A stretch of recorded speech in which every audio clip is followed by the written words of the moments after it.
my name is Muhammad Iqbal bin Muhammad Izhar. My matric number 2025-176061. So today we're gonna talk about VCS128, Introduction to Social and Cultural Studies. Topic 3, Definition of Culture. So first we have list of content. Number 1, we have introduction. Number 2, we have definition of culture. Number 3, we have what is culture. Number 4, we have material culture. Number 5, we have non-material culture. Number 6, we have conclusion, and the last one is reference. So here we have introduction. The culture of a group is similar to its general atmosphere.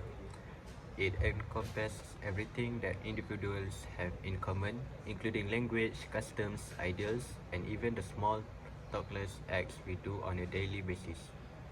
It is the way we interpret and see the world. What is the best part? Culture is constantly evolving. As new ideas, technologies, and people enter the picture, it changes with time. There is the outward manifestation of culture, which includes things like music, art, architecture, and clothing. Definition of culture. Culture is basically what makes a group or community unique. It includes everything from their belief and tradition to their art, behavior, and way of life. It shapes how people see the world, how they talk to each other, and how they express who they are. You can see culture in all parts of daily life, like the food people eat, the clothes they wear, the language they speak, and the holidays they celebrate. It gives people a sense of identity and belonging. But culture is not something that just stays the same forever. It changes and grows, especially when the different culture comes into contact, crowded things like travel, technology, or globalization. That is how new ideas and customs get shared and blended, while many core traditions still stick around. For example, globalization has helped spread different culture and practice around the world, leading to a mix of old and new ways of life. So, what is culture? We have language, medical care, religion, child rearing methods, food, folk art, celebration, jokes, manners, clothes and dressing, and the last one, working schedules. So we have two types of culture. First one, material culture, and the second one, non-material. Material culture.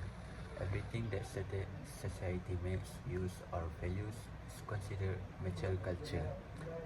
This includes daily objects like furniture or dish, as well as tools, clothing, architecture, art, and technology. In addition to being practical, these artifacts provide us with valuable insight on the life, values, and interests of the people who use them. We can gain a better understanding of how individuals react to the environment and to one another by examining material culture. These objects frequently have deeper connotations as well. They may stand for customs, principles, or ideologies. Archaeologists, anthropologists, and historians research them for this reason.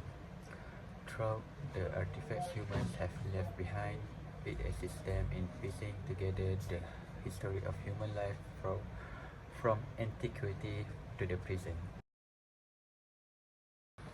So here we can see the example of material culture.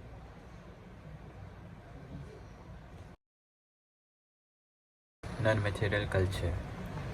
Everything that you cannot physically touch but that profoundly influences how people live is considered as non-material culture. It includes elements like our speech patterns, values, customs, and the meaning we attach to particular symbols.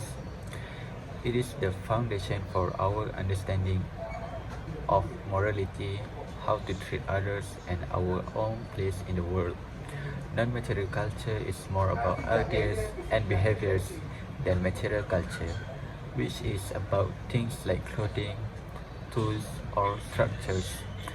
This knowledge is not something we acquire magically, rather, it is imparted to us by our families, schools, films, or social media and other sources. So here is example of non-material culture.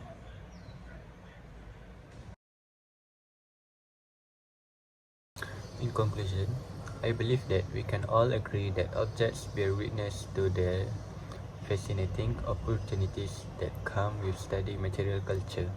Scholars are growing increasingly con- conscious of the importance of objects, whether they are natural or man-made, and their capacity to speak to us, an audience. Not only do objects have life cycles and tell stories, but they also have they also reveal a lot about the people who create, use, own, and show them. So that's all from me. Thank you.